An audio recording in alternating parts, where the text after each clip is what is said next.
4, 3, 2, action. Hello. Hey y'all. What I do with my coffee? Have you lost your I got it. coffee? I got oh, it. Goodness gracious. I got it. Welcome to Coffee with Masons. We're in this, what do you call it, settee? My gaming chair. Your gaming chair. Yes, and it's quite comfortable. It's For one, cold outside. Wait. it's really not. It's cold outside. It's really not. So, welcome to Coffee with the Masons. As always, we like to take a little bit of our time to share a little bit of our life and specifically dealing with addiction and recovery.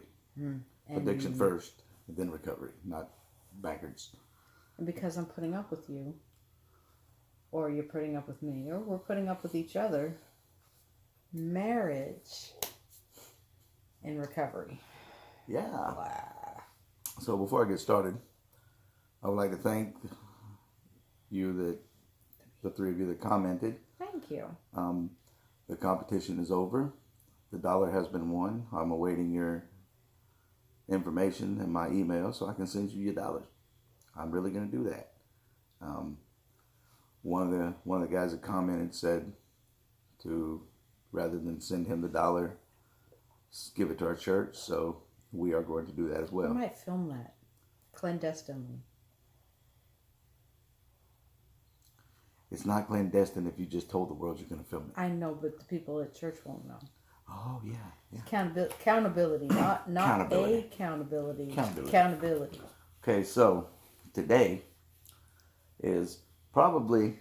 we're on a leather settee and we're stuffed together and we're like low riding. We're low vlogging. You have to excuse my wife. She's mildly touched in the head. She's about to knock the camera over again. We're low vlogging. This is take 2, by the way. I've already dropped the camera one time. I may post that just for fun. I apologize for any language you may hear when the camera was spilled. Okay, so we invite you to like, share, subscribe. Please, oh please. A lot of people do that at the end of the channel. Like us. We like to do it in the Somebody like us. beginning because in our minds we'll forget. Okay, so today we're going to be dealing with emotional triggers. And I'm going to put this out there, but before you answer, I ask that you put some deep thought into it. Are there any such thing as good emotions and bad emotions? I'll give you a second to mull that over, and then I'm going to give you the answer. The answer is no. Emotions are emotions. What causes the good and bad is how we react to certain emotions. And more often than not, we're reacting to an emotion because it's how we were programmed or wired to react, and it's not even the right emotion that we're reacting to. Case in point, and I used this example with my wife earlier, so I'll use it again. Let's say you've got a little boy, little girl, they're both playing in the sandbox. Little girl's got her Barbie doll, little boy's got his Tonka truck or his car, little model car, whatever you want to. In your mind, you can envision it, a truck or a car, but little boy's been looking at his dad's Hot Rod magazines. You know as well as I do, Hot Rod magazines, they always have the pretty woman on the hood of the car. Yeah. It's sex sells. So the little boy looks at the Barbie doll and he wants the Barbie doll to put on the hood of his Tonka truck. Little girl says no, so he takes the Barbie doll. Little girl's angry. She kicks sand in his face. The teacher sees it. She comes over. Little girls aren't supposed to react that way. She's mad. She makes the little girl go sit in the corner. Okay, the next day, same set of situations. Little boy there with his truck. Little girl there with a Barbie doll. He asks for the doll. She says no, so he takes it. He's not going to get in trouble for it. Well, instead of reacting by kicking sand in his face because she knows that's going to send him to the corner, she starts crying. Here comes the teacher. She's crying. She's obviously sad. The little boy's done something to make her sad. He goes to the corner. Well, she's not crying because she's sad. She's crying because she's pissed off. And she can't react the way she wants to react because that'll send her to the corner.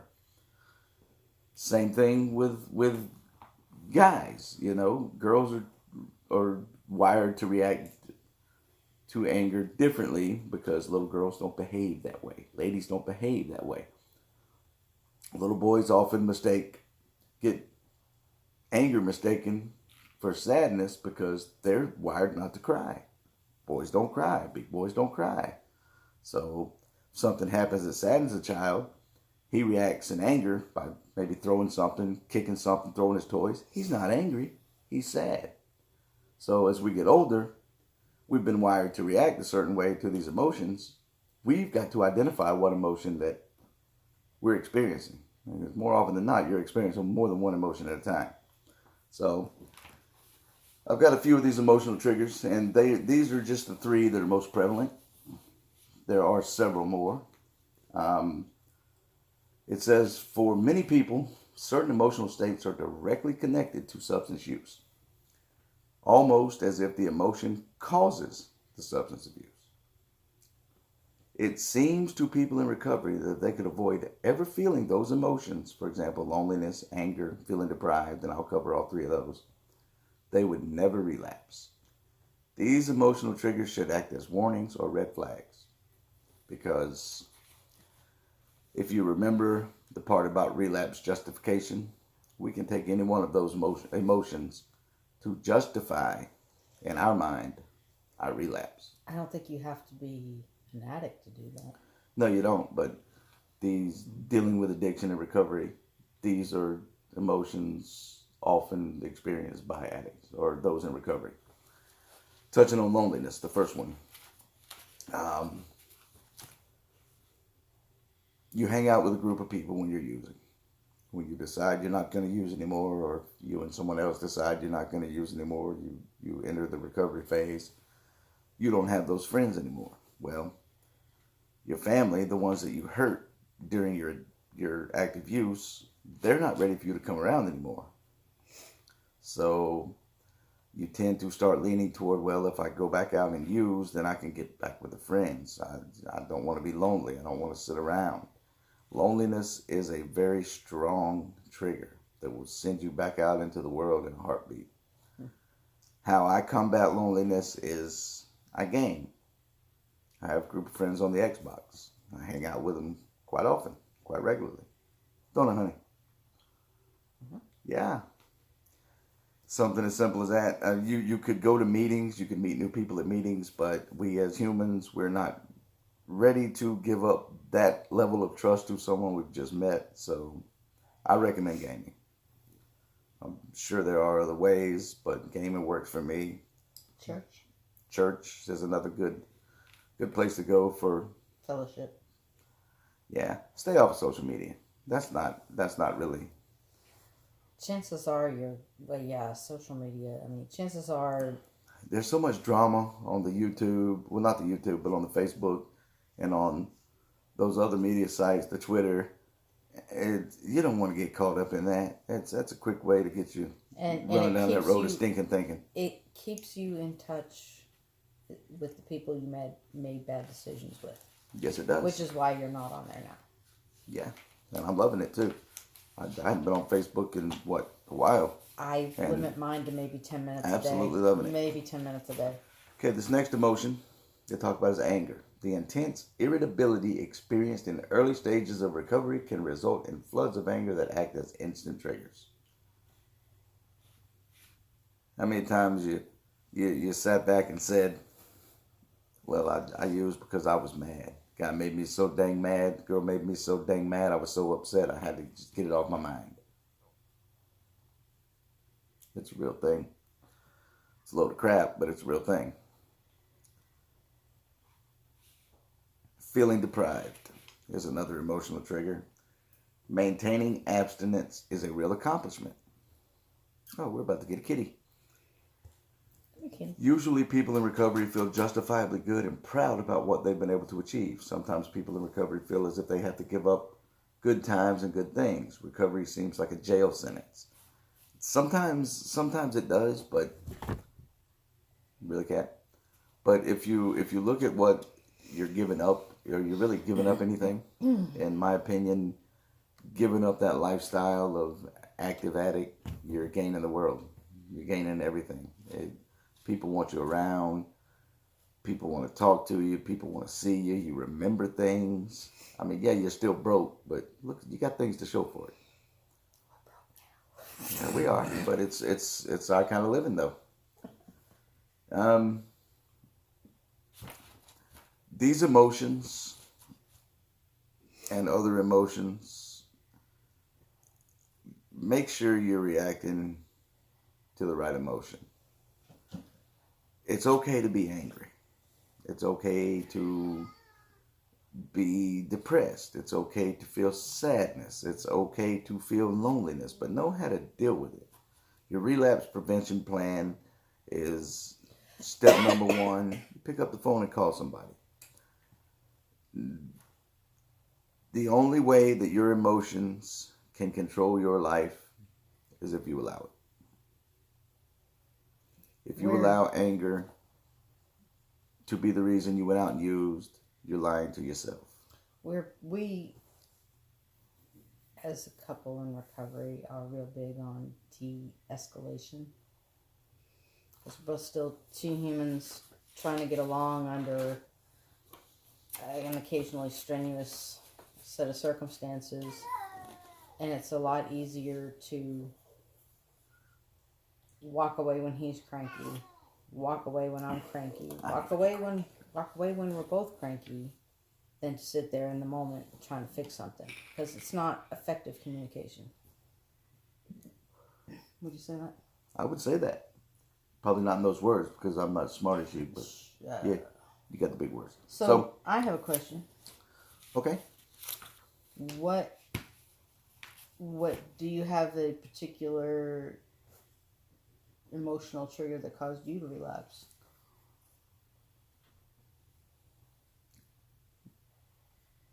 I was overwhelmed by the stress of the job. So stress. Work stress. Yeah. I mean, it didn't cause me to relapse. I let it take control of my life, and I was weaker than it. I caused me to relapse. Oh, looks like the cats are... We have cat and dog drama by the front door 20 feet away. I think they're okay. So yeah. Where do you want to go next? I have a... Really? Okay. Many people find that you writing a journal, a daily journal of their life story, something... You don't have to call it journaling. You don't have to say Dear Diary. If you're a man, men don't journal. Yes, we do. Yeah, we write things down. That helps with emotions. If somebody's ticked you off, put it on paper. Give them bloody hell on paper. I actually did that while you were locked up. Mm-hmm. And it worked, didn't it? It was one outlet. I felt like an outlet. I felt like after 9 months of struggling with you and your addiction. One thing I do recommend. My bad. I felt like I was running out of people to talk to or wearing them out with the same set of circumstances. Because you have compassion fatigue. It's a thing. And journaling helped me have another outlet besides just prayer or just talking to the same 3-4 people who I'm sure were getting tired of listening to the endless drama. Because that's how it felt. Yeah. Journaling does help. It does. Ask yourself this question. No matter where you go, who is the one person you're always with? God. The one person you're always with. Yourself. Cannot get away from yourself. You can avoid external triggers, such as people, places, things, but internal triggers, emotions, you cannot avoid them. How you deal with them is what determines whether they end up being bad or good. If you start to feel a certain kind of way, pick up the phone, call somebody, or maybe get to a quiet place, breathe, write, put it on paper. What's bothering you? What is it? Who, what, when, where? Who's bothering you? What's bothering you? When did it start bothering you? Where were you at when you bothered? If you put this stuff on paper and you experience the same type of emotion again, you can pull this out and say, oh, look, that's what I have to avoid. That's where I was at. That's when it happened. That's what I have to avoid. Holidays are coming up. It's going to be a tough time for a lot of people. It's stressful. A lot of emotions. People, certain drama, family don't want you around. Certain family does want you around, but dysfunction. can't go around the certain family that does want you there because the family that don't want you there is going to be there. You got to take care of you first. You've got to be in the recovery mindset, because if you slip up even for a second, it's like Satan. The addiction's there, and it will pounce on you. It Talk will about what tear you apart. Review what your instructor said about how many people are going to drop out of the class. Yeah, I go to my group meeting at the probation office every Thursday, and we missed last week. But she told us last week that between Halloween and Valentine's Day, you'll start to see people drop out. We had 6 people gone yesterday, just after 1 week. So it's a real thing. It's a very stressful time of year. It's only going to get the best of you if you allow it to take over your life. Get with God, stay with God, pray. Go over your notes, write down your journal, go over what you're writing down. I recommend what my wife recommended to me when I was in jail. Start writing down your life story. Go back as far as you can, your earliest memory, put it on paper. You will be absolutely shocked at the stuff you start remembering. It is crazy. It also gets it out of your. It's like draining a wound. It gets the pus out so that you can start to heal from the inside out. Because I think ultimately addiction's a lot like a festering wound. You got to heal it from the inside out. Anything else?